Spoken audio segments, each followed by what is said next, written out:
कल के कॉकरोच जनता पार्टी के प्रोटेस्ट के बाद अब कॉकरोच जनता पार्टी के जो फाउंडर है अभिजीत दीप उन्होंने अपने स्ट्रैटेजी में थोड़ी-सी बदलाव की घोषणा की, जो कि लाज़मी था। कल जिस तरीके से हमें छात्र आंदोलन में हिंसा देखने को मिली, पुलिस की बर्बरता देखने को मिली, वो किसी भी लोकतांत्रिक देश में नहीं होना चाहिए था। एक लोकतंत्र को अच्छा लोकतंत्र तब भी माना जाता है जब उसमें विरोध को भी उतना ही स्थान दिया जाए जितना कि सहमति को।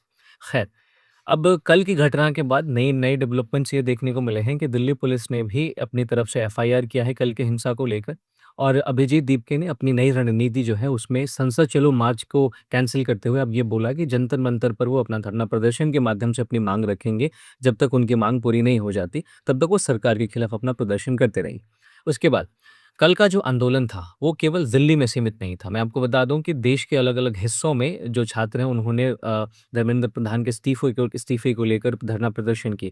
केरल में जो स्टूडेंट प्रदर्शन कर रहे थे, उनके ऊपर वाटर कैनन का इस्तेमाल किया गया। देश के अलग-अलग हिस्सों से जो युवाओं की हताशा है, वो निकल कर हमें बाहर आती हुई दिखी। तो ये जो आंदोलन था, ये एक छोटे से व्यंग्य के तौर पर ज़रूर शुरू हुआ था, लेकिन अब कहीं न कहीं इसमें जो हमारे देश के युवा हैं, वो एक बड़ी भागीदारी कर रहे हैं। एक बड़े लेवल पे अब ये जो आंदोलन है वो बढ़ता चला जा रहा है। अब देखने वाली बात ये होती है कि सरकार की तरफ से कल जो एक बातचीत करने के पहले संकेत मिले हैं, उस संकेत के बाद सरकार इस पूरे मुद्दे को किस तरीके से देखती है। क्योंकि आगामी चुनाव होने वाले हैं पंजाब में, अगले साल फिर और भी इलेक्शंस होने वाले हैं, तो उन सारे इलेक्शंस में इस पूरी घटना का प्रभाव तो ज़रूर पड़ेगा। और कल का दिन कहीं न कहीं हमारे देश के लोकतंत्र के लिए काले धब्बे के तौर पे ज़रूर देखा जाएगा, जिस तरीके के अलोकतांत्रिक तरीकों का इस्तेमाल हमारी पुलिस ने किया। और ये जो आंदोलन था ये कहीं न कहीं उस पुराने बहस का एक और अब देखिए तो एक्सटेंशन है जिसमें फंडामेंटल राइट और डीपीएसपी के बीच हमेशा हमें टकराव देखने को मिल रहे थे।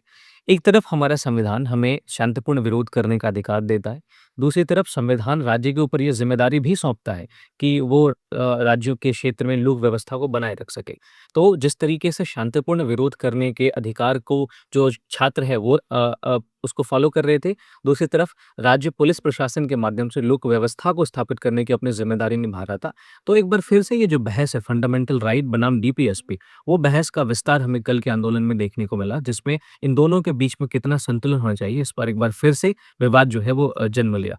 इम्पोर्टेंट अपडेट्स के लिए आप मुझे सब्सक्राइब कर सकते हैं, मुझे फ़ॉलो भी कर सकते हैं।